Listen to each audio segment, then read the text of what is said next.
Good evening बच्चों। आज की क्लास में हम लोग बातचीत करने वाले हैं क्लास 10th के लेक्चर नंबर 5 के बारे में। जो टॉपिक है हमारा balance and unbalance chemical equation. यानी कि आज की क्लास में हम आपके साथ डिस्कस करने वाले हैं कि कोई केमिकल इक्वेशन बैलेंस फॉर्म में कब होता है और वह अनबैलेंस्ड फॉर्म में कब होता है, या फिर अगर वह अनबैलेंस्ड फॉर्म में है तो उसकी बैलेंसिंग हम कैसे करते हैं, हीट एंड ट्रायल मेथड क्या होता है और बैलेंस करने के क्या क्या तरीके हैं और बेस्ट मेथड क्या है बैलेंसिंग का, इसके बारे में हम आपसे डिस्कस करेंगे। तो चलिए स्टार्ट करते हैं आज की ये क्लास आपके साथ, जहां पर हम आपसे करने वाले हैं कुछ जरूरी बात, और वह जरूरी बात है balance and unbalance chemical equation. तो डिस्कस करते हैं कि बैलेंस केमिकल इक्वेशन क्या होता है और अनबैलेंस केमिकल इक्वेशन क्या होता है। इसी के बारे में हम आपसे आज का पूरा कंप्लीट डिस्कशन करेंगे। जैसे कि पिछले लेक्चर में हमने आपको बता दिया था कि रिएक्शन कैसे होता है ना। रिएक्शन में हमने आपको यह भी पढ़ा दिया था कि कंपाउंड से आयन में अगर हमें किसी चीज को कन्वर्ट करना है तो हम कैसे करेंगे, है ना। कोई सिंपल केमिकल रिएक्शन कराना है तो कैसे करेंगे, दो या दो से अधिक रिएक्टेंट को मिला करके प्रोडक्ट कैसे बनाएंगे, इस तरह की तमाम बातें हम लोग आपस में डिस्कस कर चुके थे। आज की क्लास में उन सभी बातों को नजरअंदाज करते हुए या उसको ध्यान में रखते हुए, क्या करोगे, उसको ध्यान में रखते हुए हम बातचीत आपसे करने वाले हैं। आज का अपना विषय जिस पर हम बात करेंगे वो है balance and unbalance chemical equation.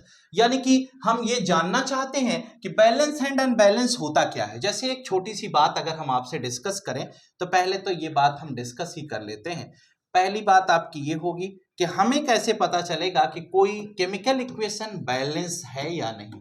यानी हम कहते हैं कि अगर हम बैलेंस्ड केमिकल इक्वेशन का जिक्र करें बेटा, तो बैलेंस्ड केमिकल इक्वेशन होता क्या है। बहुत सिंपल सा क्वेश्चन है आपके लिए। हम कहते हैं कि अगर एटम्स या elements in reactant side is always equal to product side, यानी अगर रिएक्टेंट और प्रोडक्ट की बात करते हैं तो रिएक्टेंट इधर होता है और रिएक्टेंट को मिलाने के बाद जो बनता है वो क्या है, प्रोडक्ट है। यानी कि अगर हम रिएक्टेंट और प्रोडक्ट का डिस्कशन आपसे करें तो रिएक्टेंट में जो नंबर ऑफ एलिमेंट होते हैं, नंबर ऑफ एलिमेंट रिएक्टेंट में जो होते हैं, अगर ये नंबर ऑफ एलिमेंट प्रोडक्ट के नंबर ऑफ एलिमेंट के बराबर होंगे, यानी नंबर ऑफ एटम्स के बराबर होंगे, यानी हम ये कह सकते हैं कि number of atoms present on reactant side is always equal to the number of atoms present on product side. आपको इस डिफिनेशन से कोई लेना देना नहीं है। यानी कि रिएक्टेंट साइड के नंबर ऑफ एटम हमेशा प्रोडक्ट साइड के नंबर ऑफ एटम के अगर बराबर हैं तो वह रिएक्शन बैलेंस केमिकल रिएक्शन कहलाता है। यानी यहां केमिकल इक्वेशन लिखा है तो वो सही लिखा है। क्या लिखा है, यह बैलेंस केमिकल इक्वेशन कहलाएगा। यानी कि हम तो केमिकल इक्वेशन में यही पढ़ते हैं ना कि how to represent any chemical reaction is known as chemical equation. यानी कि केमिकल रिएक्शन को रिप्रेजेंट करने का जो तरीका है वही तो केमिकल इक्वेशन कहलाता है। यानी कि ओवरऑल हमें यह समझना था कि अगर हम बैलेंस केमिकल इक्वेशन की बात करें तो जो केमिकल रिएक्शन हमें दिया गया उसको हमने रिप्रेजेंट किया, अगर सही वे में रिप्रेजेंट किया और रिएक्टेंट के number of element, number of atom product के नंबर ऑफ एटम के बराबर हो जाते हैं तो उसी को हम क्या कहते हैं, बैलेंस केमिकल इक्वेशन कहते हैं। और अगर ऐसा नहीं हुआ, यानी हम ये कह सकते हैं कि नंबर ऑफ एटम्स अगर नंबर ऑफ एटम्स के बराबर हो जाए तो यह बैलेंस सिचुएशन कहलाती है। और अगर हम अनबैलेंस की कहानी पढ़ते हैं, यानी दूसरे बात पे हम आपसे डिस्कस करें वो क्या, कि अगर हम अनबैलेंस्ड केमिकल इक्वेशन की बात करते हैं तो जरा सुनिएगा क्या होता है अनबैलेंस्ड केमिकल इक्वेशन। यानी कि दूसरा टॉपिक हमारा ये है कि what is unbalanced chemical equation. तो इसमें हम क्या पढ़ेंगे, अब इसको हम आपको बताते हैं, जरा सुनिएगा। यानी कि हम ये कहते हैं कि number of atoms present in any chemical reaction on reactant side, on reactant side is not equal to the number of atoms present on product side। यानी जो number of atom product side में है उसके क्या होता है, यह equal नहीं होता। यानी कि कुल मिलाकर हम ये कह सकते हैं कि number of atoms present on reactant side is not equal to the number of atoms present on product side. अगर रिएक्टेंट साइड में जो नंबर ऑफ एटम है वह प्रोडक्ट साइड के बराबर है तो बैलेंस केमिकल इक्वेशन कहलाएगा। अगर वो दोनों बराबर नहीं है तो वो क्या कहलाएगा, वह अनबैलेंस केमिकल इक्वेशन कहलाएगा। यानी कि अभी हमें जो पढ़ना है वह हमें क्या पढ़ना है, अनबैलेंस केमिकल इक्वेशन को बैलेंस करने का तरीका सीखना है। यानी कि जो हमारा अगला टॉपिक इसमें बनेगा वो ये बनेगा कि how to balance any unbalanced chemical equation. यानी कि अगर हमें कोई अनबैलेंस केमिकल इक्वेशन दे दिया जाए तो उसे हम बैलेंस कैसे करेंगे। अनबैलेंस केमिकल इक्वेशन को बैलेंस करने से पहले तो हमें यह जानना जरूरी है कि किसी केमिकल इक्वेशन को हम ये जज कैसे करेंगे कि वो बैलेंस है या नहीं। तो सबसे पहले हम ये देखते हैं, इसी रिएक्शन इसी इक्वेशंस के अंतर्गत हम आपको ये भी बताएंगे कि कौन बैलेंस है और किसको बैलेंस करना पड़ेगा। जैसे हम इसको दो पार्ट में इधर डिवाइड कर लेते हैं आपको समझाने के लिए। मान लीजिए हमने सबसे पहला क्वेश्चन लिया, वो क्या लिया कि H2 को हमने Cl2 के साथ मिलाया और प्रोडक्ट में हमने HCl बना दिया। H2 क्या है, डाई हाइड्रोजन यानी हाइड्रोजन गैस है। Cl2 क्या है, क्लोरीन है यानी क्लोरीन मॉलिक्यूल है। हम प्रोडक्ट में HCl बना रहे हैं।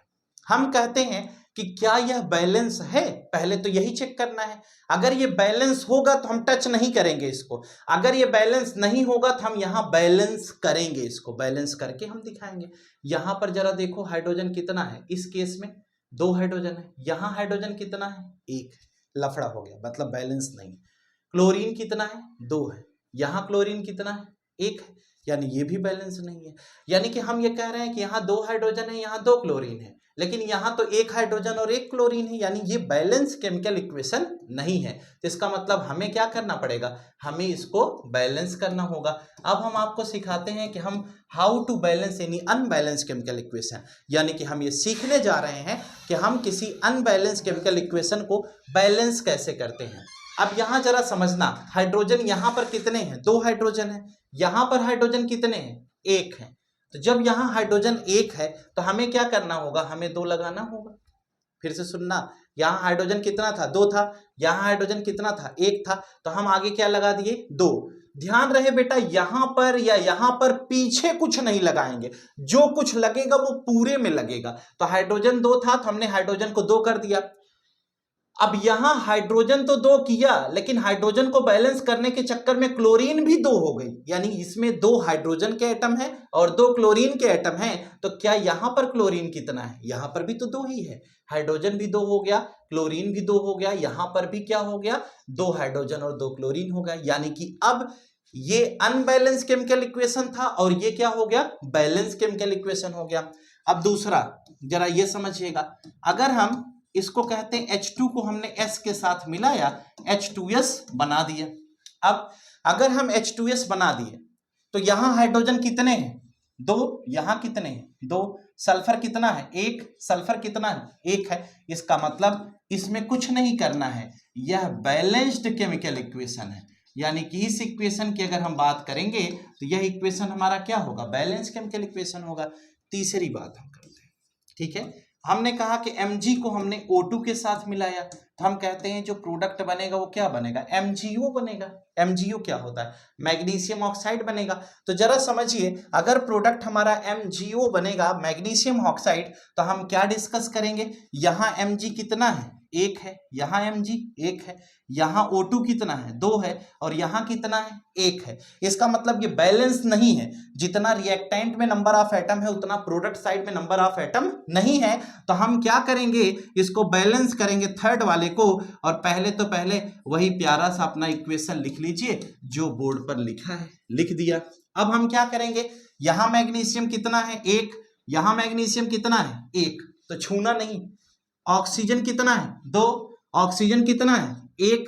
तो क्या करोगे बेटा, यहां 2 लगा दो, पीछे मत लगाना कुछ, नहीं तो लफड़ा हो जाएगा। आगे 2 लगाया, ऑक्सीजन को बैलेंस करने के चक्कर में मैग्नीशियम डबल हो गया। तो मैग्नीशियम कितना हो गया, यहाँ 2 हो गया, तो हमें क्या लगाना होगा, 2 लगाना होगा, यानी कि यहाँ 2 MgO2 से ट्रीट करेंगे तो 2 MgO बनेगा। ये हमारा दूसरा पार्ट हो गया। तीसरे के बाद हम आगे चलते हैं। हमने ये कहा कि अगर हम N2 का ट्रीटमेंट H2 के साथ करते हैं तो प्रोडक्ट में क्या बनता है, NH3 बनता है। क्या यह बैलेंस केमिकल इक्वेशन है, कहें वो तो देखना पड़ेगा। नाइट्रोजन कितना है, 2, नाइट्रोजन कितना है, 1, लफड़ा हो गया, यही बैलेंस नहीं है। हाइड्रोजन 2 है, हाइड्रोजन कितना है, 3, तो ये बैलेंस नहीं है। अब हम इस चौथे केस को जरा बैलेंस करते हैं। इस तरह के क्वेश्चंस थोड़ा सा क्रिटिकल होते हैं, ठीक है, लेकिन अभी शुरुआती दौर में आप आसानी से करिए, कोई दिक्कत नहीं। ये NH3 बन गया। अब हमें करना है कि इसे बैलेंस करके देखना है। नाइट्रोजन कितना है, 2, हाइड्रोजन कितना है, 2, यहां नाइट्रोजन कितना था, पहले देखो, पहला काम करो, नाइट्रोजन 2 है तो पहले नाइट्रोजन को बैलेंस कर लो। तो हमने कहा 2 लगा दो, इसके आगे लगाना, पीछे, बीच में कहीं कुछ नहीं लगाना। हमने 2 लगा दिया, नाइट्रोजन को 2 तो कर लिया बेटा, लेकिन हाइड्रोजन कितना हो गया, 3 2 जा 6, यानी कि हाइड्रोजन 6 हो गया। अब अगर हाइड्रोजन यहां 6 हो गया तो हाइड्रोजन को बैलेंस करने के लिए अब यहां क्या लगाना होगा, 3, तो 3 2 जा 6, ये भी हो गया, है ना। तो इसका मतलब आप देखिए N2 + 3H2 से 2NH3 बनेगा। NH3 अमोनिया होता है। ये लो पांचवें में हमने एक छोटा सा सवाल आपसे जिक्र किया। हमने कहा H2 को O2 के साथ मिलाएंगे, प्रोडक्ट में H2O बनाएंगे, मार्केट आपको भी दिखाएंगे। पांचवा बैलेंस करना पड़ेगा। देखिए हाइड्रोजन कितना है, 2, हाइड्रोजन कितना है, 2, ऑक्सीजन कितना है, 2, ऑक्सीजन कितना है, 1, ऑक्सीजन बैलेंस नहीं है। अब बैलेंस करना पड़ेगा। हमने कहा H2 लिख दिया, हमने कहा O2 लिख दिया, प्रोडक्ट में हमने H2O लिख दिया, कहे हाँ बिल्कुल सही है। हाइड्रोजन 2 है, हाइड्रोजन 2 है, कोई दिक्कत नहीं है, यानी हाइड्रोजन यहाँ भी 2 है, यहाँ भी 2 है। हम कहते हैं यहाँ ऑक्सीजन 2 है, यहाँ ऑक्सीजन कितना है, 1 है। अब हमें क्या करना होगा, इसको 2 करना होगा। जब हमने इसको 2 कर दिया तो ऑक्सीजन कितना हो गया, 2 हो गया, लेकिन हाइड्रोजन कितना हो गया, 2 2 जा 4, तो हाइड्रोजन 2 हो गया। तब यहाँ क्या करना होगा, 2 करना होगा। तो ये हमारा क्या हो जाएगा, यह बैलेंस केमिकल इक्वेशन हो जाएगा। तो इस केस में हमने ये आपको समझाया कि अगर कोई भी केमिकल इक्वेशन हमें दे दिया जाए तो हम उसको बैलेंस कैसे करेंगे। अभी तक हम आपको क्या सिखा रहे थे कि कोई भी केमिकल इक्वेशन अगर हमें दे दिया जाता है तो उसको बैलेंस करने का क्या तरीका है, यानी कि हम उसको बैलेंस कैसे करेंगे। और दूसरी चीज, पहले तो बैलेंस करने से पहले हमने ये देखा कि कहीं वो बैलेंस है तो नहीं पहले से। अगर वो पहले से बैलेंस है तो हमें बाद में बैलेंस करने की जरूरत नहीं है, और अगर वह पहले से बैलेंस नहीं है तो हम उसे बैलेंस करके आपको दिखाएंगे। तो ये बिल्कुल बेसिक से सवाल थे जो इधर अभी डिस्कस किए गए बोर्ड पर आपसे। अब कहते हैं ये तो 5 ऐसे क्वेश्चन बताए जिसमें हमने बैलेंसिंग का तरीका हिट एंड ट्रायल मेथड इसे बोलते हैं। हिट एंड ट्रायल मेथड का मतलब आप डायरेक्ट पुट करोगे वैल्यू जो सुटेबल होगी, ठीक है। लेकिन अगर कोई बड़ा क्वेश्चन आ जाए तो हम कैसे बैलेंस करेंगे, सेम टू सेम फंडा आपको यही लगाना है। अगर कोई बड़ा क्वेश्चन आप जब कभी भी पाते हैं उसको बैलेंस करने के लिए कोई दूसरा तरीका थोड़ा ना अपनाना है आपको। जैसे ये क्वेश्चन आप देखिए, अगर हमने कहा HCl और ये NaOH, ठीक है, ये एक बड़ा इक्वेशन है। अगर हम कहते हैं इसको बैलेंस करने को आएगा तो NaCl बनाएंगे और साथ में H2O बनाएंगे ना। अगर हम HCl को NaOH से ट्रीट करते हैं, प्रोडक्ट में NaCl + H2O बनाते हैं। अब जरा समझिएगा, हाइड्रोजन कितना है, 1, हाइड्रोजन कितना है, 2, लफड़ा हो गया। हाइड्रोजन 2 है, लेकिन ध्यान रहे कि एक हाइड्रोजन ये है और एक हाइड्रोजन ये है, तो ये पूरे के पूरे होल में देखना है, इसको भी पूरे होल में देखना है। यहाँ हाइड्रोजन 2 है, यहाँ हाइड्रोजन 2 है, तो हाइड्रोजन बैलेंस हो गया। अब जरा देखो क्लोरीन कितना है, क्लोरीन यहाँ 1 है, यहाँ क्लोरीन कितना है, यहाँ भी 1 है, इसका मतलब इस केस में क्लोरीन भी बैलेंस हो गया। हमने कहा सोडियम कितना है, 1 है, सोडियम कितना है, 1 है, इसका मतलब सोडियम भी बैलेंस हो गया। फिर हमने कहा ऑक्सीजन कितना है, 1 है, यहाँ ऑक्सीजन कितना है, 1 है, इसका मतलब ऑक्सीजन भी बैलेंस हो गया। तो ओवरऑल हमने ये कहा कि द गिवन इक्वेशन या the above equation is balance chemical equation, यानी जो ऊपर इक्वेशन दिया गया है वह क्या है, वह बैलेंस केमिकल इक्वेशन की सीन के अंतर्गत पाया जा रहा है।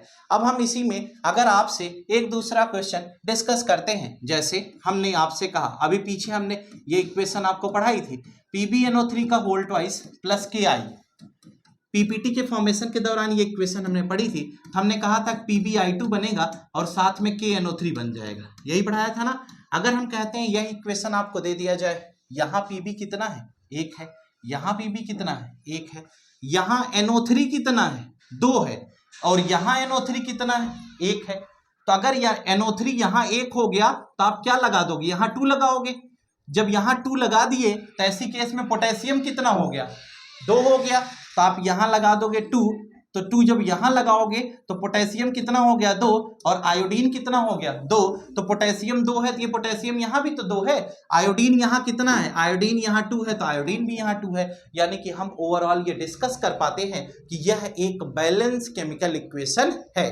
बैलेंस केमिकल इक्वेशन के डेफिनेशन में हमने आपको बताया कि जब अगर वह बैलेंस है तो हम उसको बैलेंस नहीं करेंगे, अगर वह बैलेंस नहीं है तो फिर हम उसे बैलेंस करने की क्राइटेरिया को फॉलो करते हैं। तो ये 2 इक्वेशन के माध्यम से हमने आपको बैलेंसिंग समझा दी। अब हम दूसरे के बाद तीसरे केस में आते हैं। हम कहते हैं, अगर तीसरा केस हम कहते हैं CaOH का होल ट्वाइस दे दिया जाए। थोड़ा सा लफड़े वाला सवाल लेते हैं, आपके साथ डिस्कस करेंगे आज की बात। CaOH का होल ट्वाइस के साथ हमने HCl का ट्रीटमेंट कराया, प्रोडक्ट में हम कहते हैं CaCl2 बनेगा। दूसरा हमने ये कहा कि दूसरा H2O बनेगा, वाटर बनेगा। कहें हाँ सर बिल्कुल सही बात है, जरा देखते हैं, यहाँ कैल्शियम 1 है, यहाँ कैल्शियम 1 है, यहाँ क्लोरीन 1 है, यहाँ क्लोरीन 2 है, तो इसको लगाया 2 कर दिया। 2 लगाने से हाइड्रोजन यहाँ 2 हो गया, और यहाँ हाइड्रोजन कितना है, 2, तो 2 और 2 कितना हाइड्रोजन हो गया, 4, और यहाँ हाइड्रोजन कितना है, 2, तो लगाया 2, आया कितना, हाइड्रोजन कितना हो गया, 4, और हाइड्रोजन तो 4 हो गया, लेकिन यहाँ ऑक्सीजन कितना हुआ, ऑक्सीजन 2 हो गया, और यहाँ ऑक्सीजन कितना है, ये देखो 2 ऑक्सीजन है। यानी कि यह एक बैलेंस केमिकल इक्वेशन हो गया। अब बड़े प्यार से एक क्वेश्चन आपसे एग्जामिनर ने पूछ लिया, बड़ा जोरदार झन्नाटेदार, कहा कि बता के दिखाइए। चौथा क्वेश्चन आप क्या कर पाएंगे, आइए देखते हैं। अगर हम फोर्थ क्वेश्चन की बात आपसे करते हैं तो फोर्थ क्वेश्चन में हमारा आपका क्या डिस्कशन होने वाला है। जैसे मान लीजिए हमने कहा कि अगर जिंक को H2SO4 से ट्रीट कर दो तो प्रोडक्ट में क्या बनेगा, ZnSO4 + H2 बन जाएगा। कहें हाँ सर बिल्कुल सही बात है, बन जाएगा। अब हमारा ये क्वेश्चन था कि जिंक को सल्फ्यूरिक एसिड से ट्रीट किया, ये बना लिया, क्या यह बैलेंस है। जिंक कितना है, 1 है, 1 है। सल्फेट कितना है, 1 है, 1 है। हाइड्रोजन कितना है, 2 है, 2 है। इसका मतलब यह बैलेंस केमिकल इक्वेशन इस केस का बन गया। फोर्थ के बाद 5वें नंबर पे आते हैं, और 5th नंबर पे हम ये देखेंगे कि अगर कोई क्वेश्चन और दे दिया जाए तो हम क्या करेंगे। मान लीजिए हम आपको कोई और क्वेश्चन देते हैं और उस क्वेश्चन को बैलेंस करने की बात की जाए तो हम उसको कैसे बैलेंस करेंगे। अगर हम कहते हैं कि मान लो आपको कैल्शियम कार्बोनेट यानी लाइम स्टोन को हीट करने को कहा जाए, यानी CaCO3, इसको हीट करेंगे तो CaO बन जाएगा और साथ में क्या बनेगा, CO2 बनेगा। क्या यह बैलेंस है, क्या कैल्शियम 1 है, कैल्शियम 1 है, कार्बन कितना है, 1 है, कार्बन 1 है, ऑक्सीजन कितना है, 3 है, 2 1 3, ऑक्सीजन भी 3 हो गया। यानी कि above reactions are balance chemical equation. यानी कि हमने ये पढ़ लिया कि बैलेंस केमिकल इक्वेशन कुछ इस प्रकार से होते हैं, और किसी रिएक्शन को बैलेंस करने का जो तरीका है वो भी हमने आपको समझा दिया। यानी किसी केमिकल रिएक्शन को बैलेंस कैसे करेंगे, ये पूरी की पूरी प्रोसेस आपके सामने बता दी गई। अब हम आपसे ये गुजारिश करते हैं कि आप बैलेंसिंग खुद से सॉल्व करने का प्रयास करेंगे। यानी कि ये जो बैलेंसिंग का पोर्शन है ये बहुत ही बेहतर है, बहुत ही अच्छा है, और मुझे लगता है कि आप इस बैलेंसिंग को एक बार, ढेर सारे क्वेश्चंस आपके एक्सरसाइज में दिए गए हैं। एसचांद बुक अगर आप प्रीफर करते हैं तो एसचांद की बुक में, NCERT की बुक में, दोनों में बैलेंसिंग के ढेर सारे क्वेश्चन दिए गए हैं। उम्मीदन आप उसे बैलेंस करके देखिए, हमें लगता है कि आपको ये बात समझ में आ जानी चाहिए। आज के लिए ये लेक्चर यहीं पर समाप्त होगा। उससे पहले कि जानकारी के लिए हम आपको ये बताना चाहेंगे, क्या बताना चाहेंगे, जरा गौर करिए। बोर्ड पर एक छोटी सी बात आपको लिखी गई है, वो बात क्या लिखी है, ये एक मोटिवेशन है आपके लिए, और बड़ी प्यारी बात लिखी गई कि सफलता किसी की सगी नहीं होती, यह उन्हें नसीब होती है जो रातों को कोशिशों में गंवा देते हैं। यानी कि ध्यान से समझने की बात है कि सफलता नसीब में नहीं आती, दिन रात एक करके पढ़ने के बाद सफलता आपके पास आएगी। यानी कि रात जो गंवा देंगे जगने में, उन्हीं को सफलता हासिल होगी बेटा। तो बैलेंस केमिकल रिएक्शन आज इसी मोटिवेशन के साथ उम्मीद करता हूं कि आप लगाएंगे और इसको सॉल्व करके बेहतरीन तरीके से आप क्वेश्चंस को रखेंगे। अगर किसी को इस लेक्चर से रिलेटेड कोई भी प्रॉब्लम आज की क्लास में होती है तो आप कमेंट करके हमें जरूर इन्फॉर्म करेंगे। 5 लेक्चर आपके अभी तक अपलोड कर दिए गए हैं। नेक्स्ट क्लास में हम आगे बातचीत करेंगे और क्या बात करेंगे, हम बात आपसे करने वाले हैं टाइप्स ऑफ केमिकल रिएक्शन के बारे में। आज के लिए फिलहाल इतना ही। Good night to all of you. Today class is over. Thank you.